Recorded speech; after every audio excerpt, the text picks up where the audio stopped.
can rev your mind, rev your brain before your interview. That's not an algorithms textbook, because that'll probably stress you out. To start your day, then do that. Whiteboard practice. And then think about what did you learn from going through your phone interview. I've seen people that have actually, it's a call. You can record the call. Play it back for yourself. Hear how you spoke. Did you stutter? Did you say things in a way that you didn't mean? It's not always nice to hear your own voice, but taking some time to reflect on that phone interview can be a really important piece of data.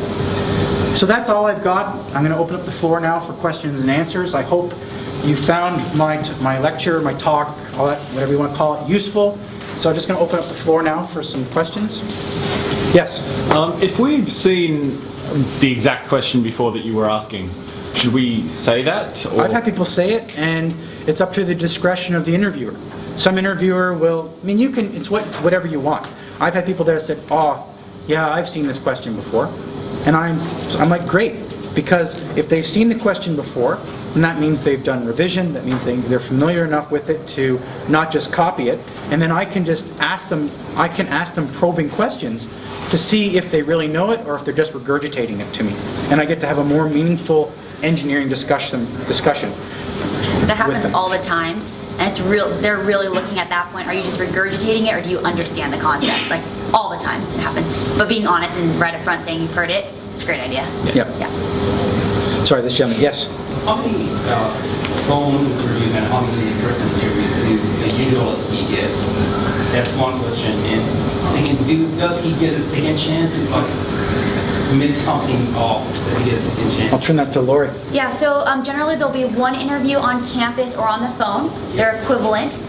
Just depending on how the day is, maybe it's a technical person and me, or just a technical person. It's kind of a variety, but it could be on the phone or on campus. If we want to move forward with you to the second round, we will send you to our office in North Ryde here, and you'll do a half day of technical interviews, 3 to 4 technical interviews, all coding, all the time.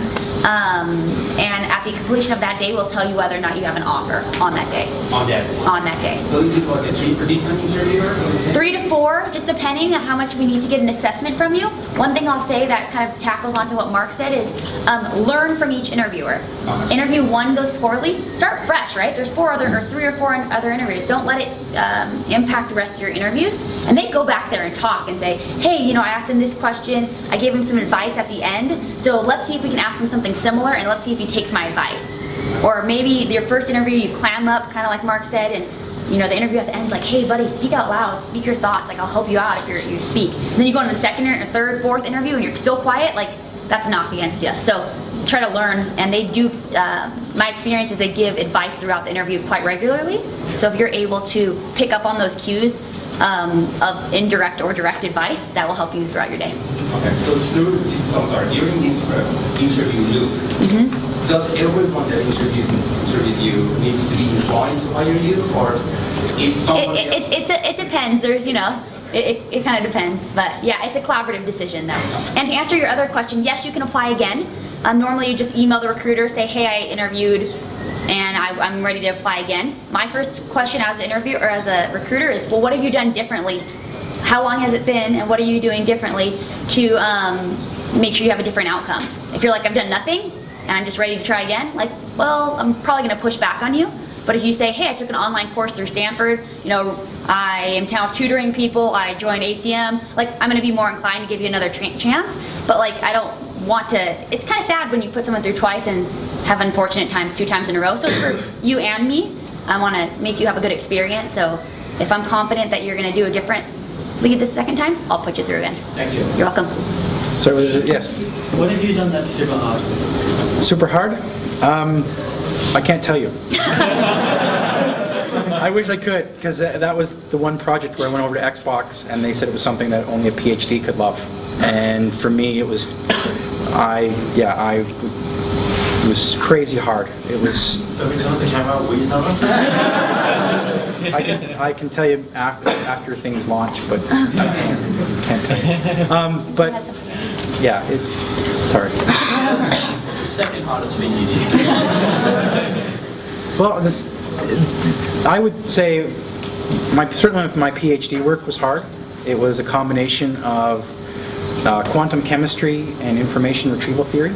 So being able to understand that the chemistry domain, the computational chemistry domain, and then the math involved with information retrieval theory, and then finding machines to compute all that stuff. It was a fun problem. It was hard to have it all come together, but PhDs are always hard. So. Yeah. So I have two questions. Should you be in your penultimate year to apply? And the second one is, as an intern, would you be able to work on machine learning as well? So penultimate, that means your first year, right? Is that Second to last. third year? Okay. So no, generally people will do their internship between their summer between, if it's a 4-year degree, the third and the fourth year. But if you're spectacular, we'll take you early.